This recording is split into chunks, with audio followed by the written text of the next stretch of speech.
Welcome to my guys. Sebelumnya, saya sangat berterima kasih banget sama kalian karena kalian sudah mau mengunjungi channel ini. Dan juga terima kasih buat kalian yang sudah mau support channel ini hingga mencapai 1000 subscriber. So, langsung aja kita mulai ceritanya.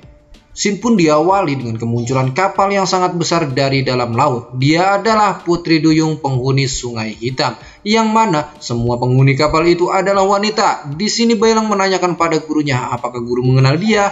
Guru Tang pun menjawab bahwa Guru Tang mengenalnya. Guru Tang juga mengatakan bahwa ini mungkin adalah keberuntungan yang bagus. Bailang juga menanyakan apakah mereka semua akan membantu kita untuk menyeberang. Tentu saja, jawab Cupat Kai. Cupat Kai juga menambahkan bahwa terakhir kali dia bertemu, mereka mengantarnya dengan sangat lancar. Cupat Kai masih sangat mengingatnya karena waktu itu situasinya sangat sulit. Dia terombang-ambing ombak besar selama berbulan-bulan.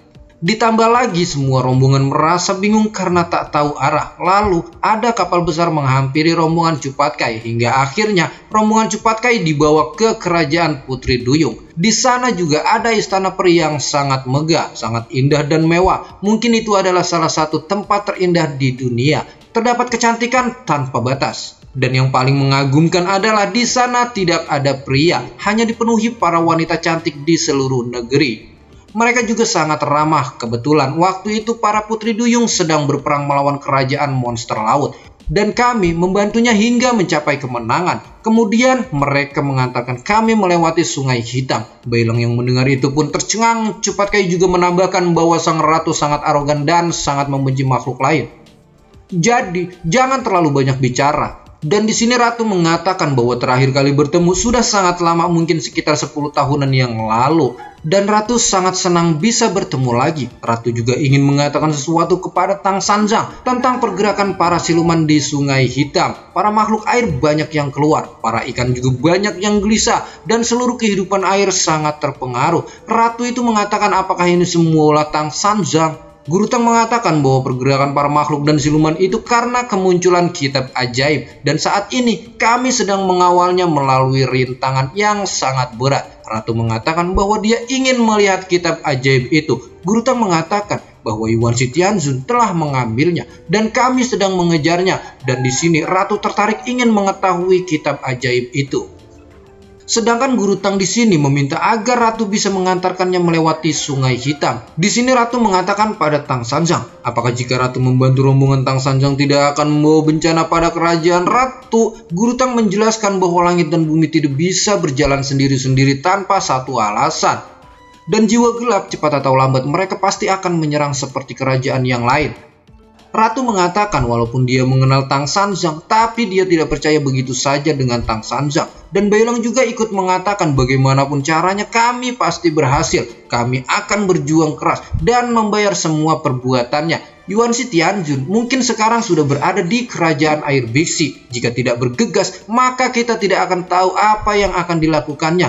Dan para peri duyung pun mempercayainya karena Guru Tang tidak mungkin berbohong. Ya, walaupun dulu para putri duyung ini pernah di PHP-in ya sama Tang Sanzang.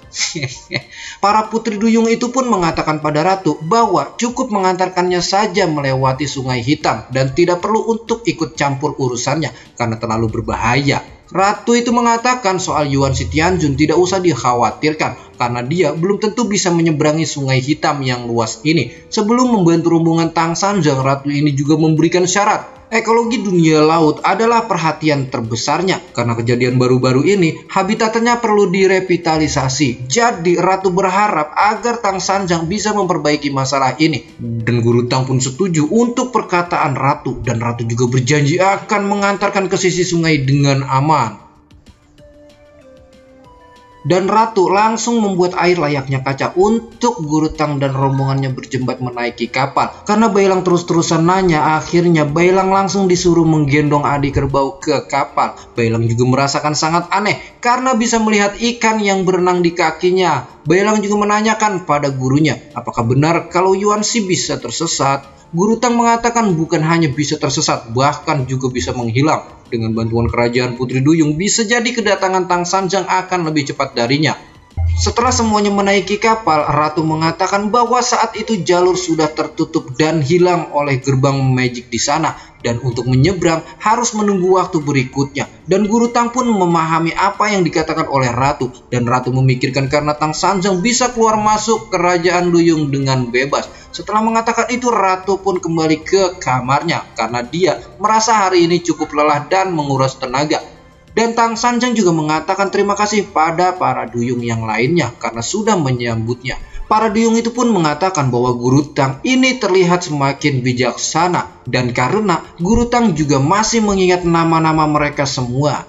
Dan kapal pun akan segera berangkat dan menyelam. Bailang tidak percaya jika harus menyelam, tapi Guru Tang mengatakan tidak usah cemas, yang penting harus berhati-hati. Guru Tang juga mengatakan bahwa akan baik-baik saja. Tiba-tiba ada yang mengatakan tunggu, dan ternyata itu adalah prajurit batu kecil yang mau ikut perjalanan. Prajurit batu kecil itu pun langsung mengeluarkan lompat batu kekuatan penuh. Dan tertangkaplah prajurit batu itu oleh Tang Sanjang. Guru Tang mengira bahwa prajurit batu kecil itu sudah mati. Bailang pun mengatakan bukannya batu kecil selalu bersembunyi di belahan dada Xiao Yu. Prajurit batu itu pun menjawab memang benar. Tapi waktu itu dia telah diusir oleh Yihu ketika masih di jalur kincir. Batu kecil juga mengatakan tentang Ause yang jika saja tidak ditolong oleh burung raksasa, pasti Ause akan mati. Tang Sanjang pun sekilas langsung memikirkan tentang burung raksasa yang bisa berubah menjadi kecil. Prajurit batu juga mengatakan meski dirinya terjatuh, tapi dia bisa terus mengikuti Yihu selangkah demi selangkah. Prajurit batu itu juga menanyakan tentang Xiao Yu. Guru Tang mengatakan bahwa Xiao Yu sudah ditangkap oleh Yuanxi, dan Guru Tang juga pasti akan menyelamatkannya. Dan plus, kapal pun kini menyelam ke dalam air. Meskipun sudah menyelam, tapi mereka semua masih bisa bernafas. Karena hari ini tidak bisa langsung menyeberang, jadi harus menunggu aman. Guru Tang berharap harus menggunakan waktu singkatnya dengan baik. Dan sekarang kita akan dialihkan ke alam baka. Di sini terlihat Wukong yang baru saja tiba di alam baka. Wukong berteriak di mana dia sekarang karena sama sekali tidak ada orang. Bahkan dewa penjaga pun tidak ada.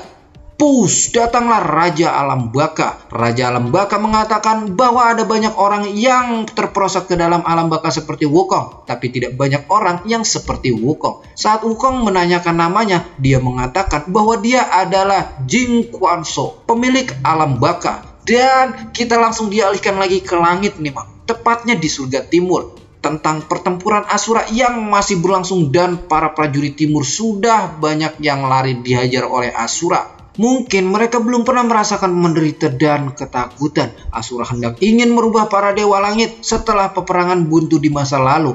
Kali ini surga benar-benar runtuh dan terpuruk. Dan sepertinya mereka semua harus berterima kasih pada Raja Rahu yang sudah membuat penyerangan ini.